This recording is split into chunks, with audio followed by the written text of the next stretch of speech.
After coming under fire for the shocking allegations aired out on Quiet on Set, The Dark Side of Kids TV, Dan Schneider is defending the relationship he had with a young Amanda Bynes. In the docuseries, the Nickelodeon head honcho was accused of multiple instances of inappropriate behavior on set, including allegations of sexual misconduct, creating a toxic work environment, and gender discrimination. Bynes, who has been out of the spotlight for years and has struggled with her mental health, didn't appear in the project, but Schneider brought her up in a YouTube interview he did after the doc debuted. In particular, the 58-year-old insisted he was on good terms with the What a Girl Wants actress, 37, noting he supported her when she wanted to emancipate herself from her parents. Amanda was between the ages of 16 and 17 and she wanted to get emancipated from her parents, which was a fairly common thing with successful young actors, at least at the time, he explained.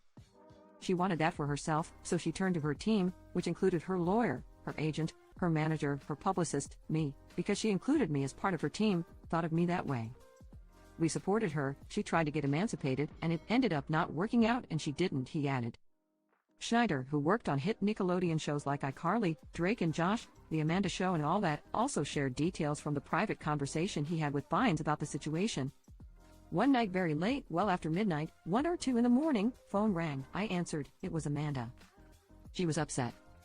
She was in distress. She had had some conflict with her parents, I think her father, and she called me, he remembered. I was immediately concerned about her safety. I called someone that I knew was fairly nearby. That person was able to go and pick her up. I knew she was safe, I felt better. She ended up being taken to the police, he concluded. In his interview, Schneider denied some accusations, but apologized for others. Some of the allegations he acknowledged included making sexual innuendos in the scripts and participating in cringeworthy scenes with teens, one of which featured himself and Bynes in a hot tub together. Facing my past behaviors, some of which are embarrassing and that I regret, I definitely owe some people a pretty strong apology, he stated. Every one of those jokes was written for a kid audience because kids thought they were funny, and only funny, he explained.